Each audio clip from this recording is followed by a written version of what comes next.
Welcome back नाजरीन, आप देख रहे हैं जागो दुनिया रमज़ान स्पेशल अपनी मेज़बान सुंदस जमील के साथ। हमारे साथ इस वक्त मौजूद हैं बहुत ही स्पेशल गेस्ट साद अकबर खान साहब। He is director marketing Ali Akbar group के। Ali Akbar group is a leading crop protection company in Pakistan और इनकी बाकी 5 और भी कंपनीज़ हैं। इनसे इसी हवाले से बात करेंगे। इनको वेलकम करते हैं। अस्सलाम वालेकुम। थैंक यू जी। अस्सलाम वालेकुम। Thank you so much for coming in.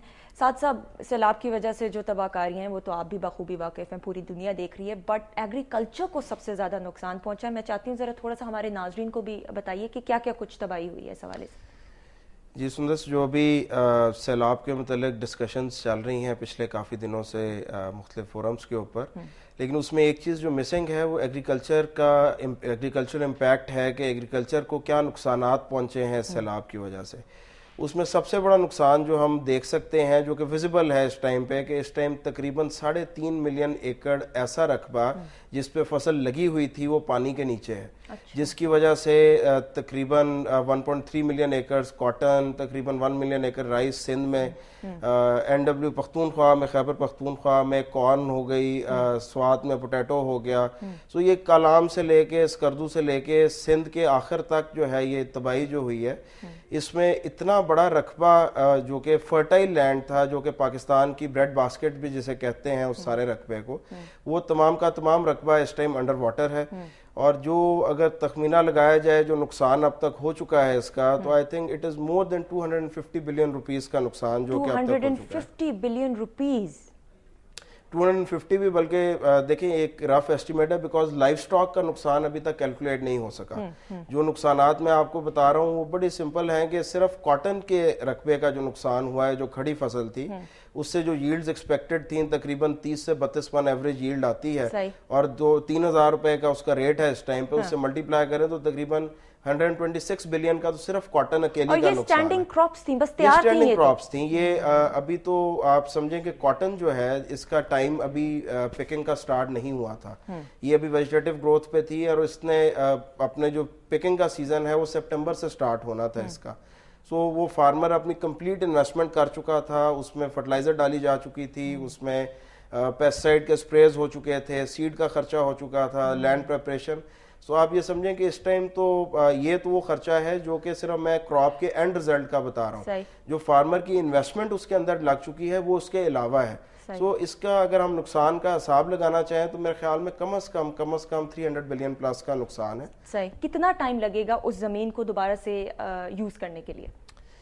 जो तो ज़मीन अभी अंडर वाटर है, जब वो पानी उतरेगा, चूंकि पानी अपने साथ टॉप सॉइल कैरी करके लाता है, तो ज़मीन को तो दोबारा तैयार करने में बहुत टाइम नहीं लगेगा। लेकिन जो असल प्रॉब्लम है कि उस ज़मीन को तैयार करने के जो एक्सपेंसेस हैं वो एक्सपेंसेस कैसे पूरे होंगे, क्योंकि फार्मर हमारा जो है वो उसकी फाइनेंशियल कंडीशन ऐसी नहीं है कि उसके पास कोई बैंक में पैसे हों या उसका कोई और ज़रिया इनकम हो अदर दैन एग्रीकल्चर, और जितने पैसे मेजॉरिटी थे वो इस फसल के अंदर इन्वेस्टेड थे या बाकी उसके लाइफ स्टॉक में इन्वेस्टेड थे। तीसरी स्टेज पे उसका घर या ट्रैक्टर था, घर या ट्रैक्टर वैसे ही बह चुका है, और लाइफ स्टॉक भी अभी अनसर्टन है, जो बचा है उसके लिए चारा नहीं है। सो जमीन तो तैयार हो जाएगी, लेकिन उसके लिए जो इन्वेस्टमेंट रिक्वायर्ड है वो कहाँ से लेके आएगा, that is the basic question. वक्त जरा थोड़ा सा कम है, मैं चाहती हूँ जाने से पहले कोई मैसेज आप नाजरीन को देना चाहें, बिकॉज इतना बड़ा सानिया पेश आया पूरे मुल्क के अंदर। जलजिले में तो एक खास मखसूस एरिया हुआ था टारगेट, पर इसमें तो हर सूबे को जो है इसने अपनी लपेट में सैलाब ने लिया है।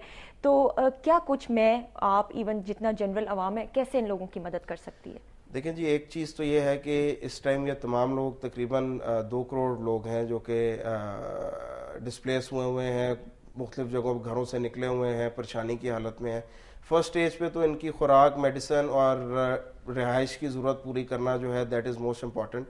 लेकिन ये एक शॉर्ट टर्म रिक्वायरमेंट है, क्योंकि जो नाजरीन कभी फ्लड से गुजरे हों तो उनको ये पता है कि पानी गुजरने के बाद लोग बड़ी स्पीड से रीबिल्ड कर लेते हैं सारी चीज़ों को, लेकिन हमें इनकी शॉर्ट टर्म रिक्वायरमेंट के ऊपर भी फोकस करना चाहिए। लोग ज़्यादा से ज़्यादा एहतियात दें, आर्मी बहुत अच्छा काम कर रही है, उनको इन्वॉल्व करें, इमदाद उनके थ्रू डिस्ट्रीब्यूट भी बड़े अच्छे तरीके से की जा सकती है।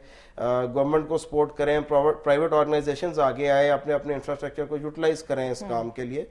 और लॉन्ग टर्म में इन लोगों को ये ना समझें कि हमने खुराक भेज दी, लोग अपने घरों में चले गए तो सिलसिला खत्म हो जाएगा। آپ کو اس چیز کا یقین رکھیں کہ پاکستان میں خوراک کی شارٹیج ہو جائے گی اگر ہم ان لوگوں کو دوبارہ آباد نہ کر سکیں. اگین شارٹ ٹرم اور لانگ ٹرم پروسیس ہے, اور اس پروسیس میں میں اور آپ ہم مل کے we can make a difference. میں اگین کہوں گی راستہ کٹھن ضرور ہے لیکن منزل تک پہنچنا ناممکن نہیں ہے. مشکلات آتی ہیں زندگی کے اندر لیکن انہی مشکلات کو ڈیل کرنا زندہ قوموں کی نشانی ہوتا ہے. مجھے بالکل یقین ہے کہ ہماری عوام کے اندر اور تمام پاکستانی پوری دنیا کے اندر جہاں جہاں بستے ہیں ان کے اندر یہ جذبہ موجود ہے. ہم مل کے دوبارہ سے ان لوگوں کو ان کے چہروں پہ خوشحالی لے کے آئیں گے, ان کے چہروں پہ مسکراہٹ لے کے آئیں گے. Thank you so much Saad صاحب, it was a pleasure having you.